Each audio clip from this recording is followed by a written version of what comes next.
What we got? All right, we've got a young lady here that I've been working on for a while. She's got some curvature of the spine, and she likes to be really stubborn, so we use a Genie rub to loosen the muscles up. We use beef prior to this.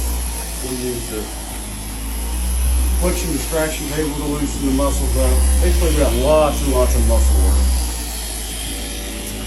On top of that, we've got a decreased bone density, so I can't get in there real heavy-handed and force everything in place. And she would have me do this for hours. That doesn't quite work. Mine or her schedule, so. It looks like it would feel really good though. You see these muscle knots? Yeah.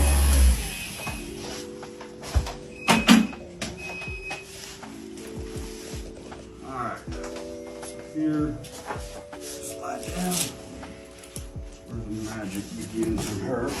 Hopefully, if we're right.